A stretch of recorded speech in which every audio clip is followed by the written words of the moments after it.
Hey Fragrance family, I'm David, I'm a fragrance bro. Welcome to another episode of the Untitled series by Chandler Burr. This one is Season 2, Episode 5. Now of course you can get the Untitled series at Lucky Scent. I'll have a link down below.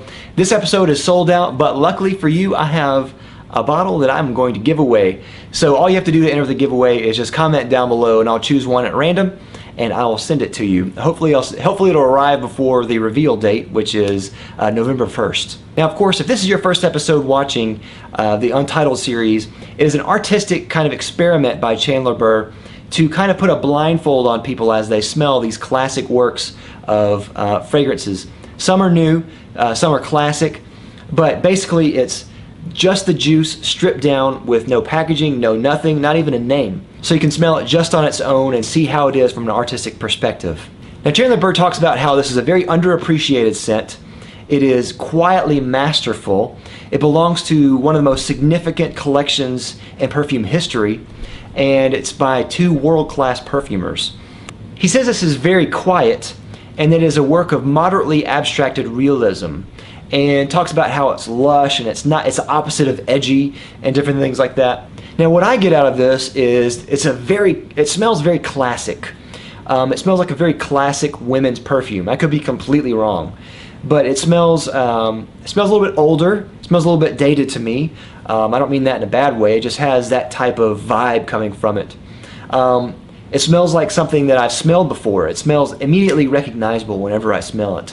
I do smell a lot of spices and I do smell a lot of woods, but what I smell the most of is florals. And I think it's white florals is what I smell. And I can't really pick out what they are. I can't really say what they are. But it's very feminine. I think it's nice.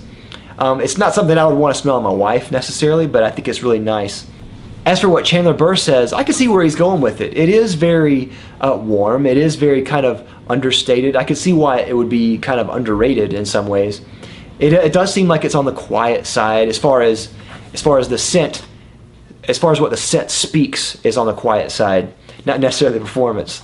And it is the opposite of edgy. I can totally understand where he's going with that. It kind of feels a little bit cozy, and it kind of feels like a blanket or a hug. It's not something that I would really want to smell on my wife, because I think it's for a different generation. But I can respect it for what it is, if it is indeed a classic fragrance. I'm not really sure. The last couple of fragrances have been kind of newer releases, so that has kind of thrown me off because I thought they were more classic fragrances. So this here, I'm just assuming again that's a classic fragrance. But if it is, I can respect it for that. I don't know if I have much more to say other than that, but it's really nice. It's been a really interesting episode this time. Of course, I'll have a link down below where you can check out the fragrance and see what Chandler Burr said in its entirety. And that's all I have. Of course, if you haven't already, please like and subscribe down below. Love you for it. Let me know what you think if you've tried Season 2, Episode 5. Of course, don't forget the giveaway. Comment down below and you'll be entered to win the contest. I'll see you next time. I'm David with the Fragrance Bros. Bye.